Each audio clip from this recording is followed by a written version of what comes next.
Greetings and welcome to another model building workshop. So I'm Mr. Allen, coming to you from Providence, Rhode Island, part of the Community Libraries of Providence, here from my basement workshop. And today we're going to look at the M24 Chaffee light tank. Now this is the old Italeri kit, which is still going strong many years after it was first introduced. It's been reboxed by many different manufacturers. You know, Italeri was first, but right now it's out now in a Tamiya reboxing as new. So this thing's still around and it's still a really good kit. It's got a few things about it which I'll point out in a minute, but let's just take it in for a second here. I think this is a really sleek, fun-looking tank. This was the successor to the Stuart line of light tanks. So this came after the M5 Stuart light tank. So the order to produce these came in 1943, and these began to arrive on the front lines in late 1944.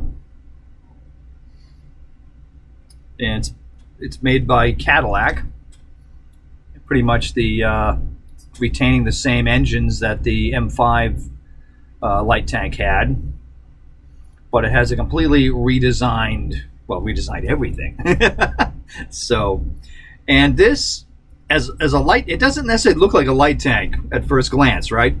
But what they did on this, is they're using a different type of armor. It's a thinner armor, maybe 37 millimeters, I think, on the turret. Maybe I think it's 25. I'll check that in a second. On the rest of the plate, and I believe this is has aluminum on it too. So you'll notice the suspension is very different from the early American tanks. That vertical volute suspension's gone. We're now using torsion bars. So this is going to be a good riding, comfortable tank. And this was a very successful tank, and it was in use well after World War II. It served in Korea, and the French used it in Indochina. The South Vietnamese had them during the Vietnam War. So I think Norway had them into the 70s, I believe, as well. So these were in steady use for a long time. Now I have a connection with them because I'm familiar with seeing these here in New England. There's been some fun 4th of July parades in nearby Massachusetts where you would see some of these rolling down the street for 4th of July parades. So this is a tank I've seen, and am familiar with. And if you got a good wallet, which I don't, you could head off to the American Heritage Museum and you can take a ride in one of these. So I believe, I know they have other tanks you can go in, like the M4 Sherman, and some days even let you go in the Pershing. Anyhow, let's look at the model. So thanks to websites like, let me read that, modelercorner.com, you can find old instruction sheets. I lost my instruction sheet in the box for this, and I'm recently been finishing this up, but I had a flood here in the basement, like I mentioned that before, and some things like that just, oh well. So luckily you can find some of these instruction sheets online. So this kit came with a number of different decal options. So you can see that there's a British version and there's an Italian version from 1953. British one's World War II from 1945. There were other options as well. There's only so much they had on the website here with this. You know, there's Japanese self-defense forces also were equipped with these. So basically, this tank was used to equip a lot of the European armies right after World War II and get them back in business with some sort of self-defense force. All right, you can see how the assembly starts. And typical with Italeri, they have, you know, the wheels are supposed to be able to rotate because they have all of these little caps and can't think what to call them, but ways you put these little rings on to glue and then make the wheels able to turn. I mean, it might be nice for painting, but there's no way this thing's going to be able to rotate and drive across your floor. You know, it's not going to really work like that. So, something to keep in mind, I guess. And sometimes on these kits, it's unless you really want to have it articulated as if it's going over a hill or something, which I think you can do with these by moving the suspensions around. You're probably going to want to keep it straight and level and make everything fit so the tracks, everything look good at the end. So the hull assembly is not that complicated there, but there's a lot of itty-bitty pieces. Oops, watch the lighting here. You know, Italeri really likes all these little tiny clamps and handles and so forth, and they're very, very small. So that's one of the things I find slightly frustrating about Italeri is that they're not the easiest things to get off the tree and then try to put them on. You know, it's like you're using tweezers, and, you know, with my eyes, you might need a magnifying glass to really get at those sorts of things. Another issue I have with this kit, not that it's a big one, you know, if you're paying attention, I guess, the gun assembly there, you know, you got a top and a bottom, and the breech and everything's attached. And I mean, unless you want to have the turret hatches open so you can see inside to see the gun and all that, you know, I would kind of wonder if there's other options for this, although it looks difficult with the way this is set up. But maybe if they had a metal barrel you could put on instead. Because there is an issue with the seams along the barrel, just so you know. I suppose I should have been paying more attention during the assembly. I mean, I did what I could with it, and hopefully it's not that noticeable, but I'll give you a closer look in a moment. It also has the rubber band tracks, which I didn't think were terrible because I added the side skirts. You don't have to add these skirts because a lot of them did not use them. But I added them on there. Just the less you see of the track, the better, my thinking. Not that it's bad, but I do have to do touch-up paint because it's molded in a silver color. Not really steel, but kind of silver.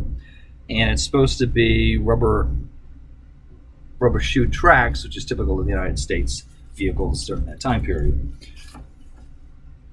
And then you have all these other little tiny doohickeys that go on the turret, along with the antenna and the machine gun. So there's a lot of small parts that you got to fiddle with, which is one of the things you have to deal with when you're building an Italeri kit.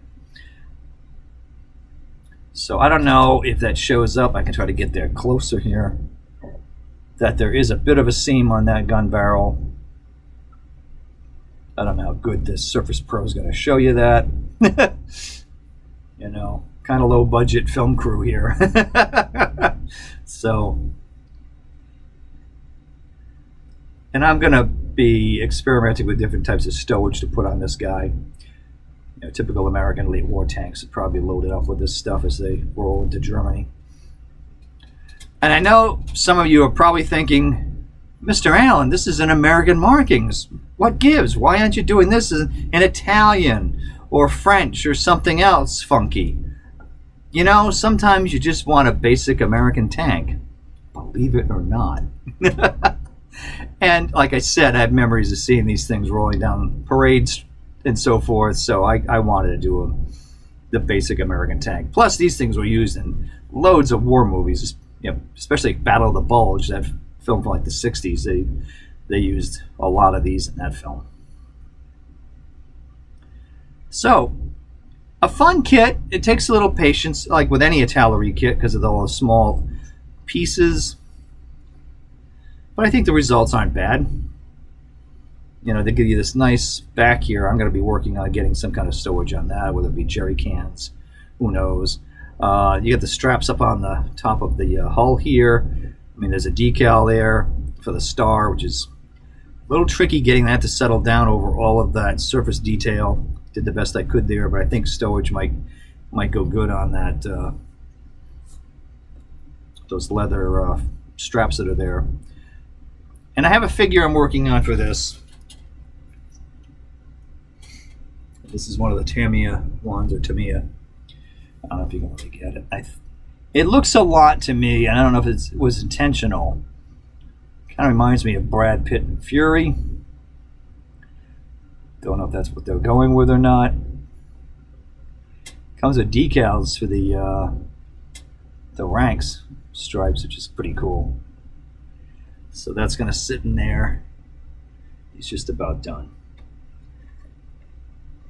I gotta have to glue him a bit because he tends to rock back as if he's staring at the sky. But anyway, there you go. Well, what are you gonna do? We're gonna take a quick peek at the Chris Ellis book here, Tanks of World War II.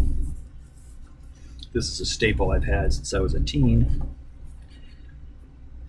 And this shows you a lot of the other options you can do with these things, because there's endless possibilities with a tank that was sold to just about everybody.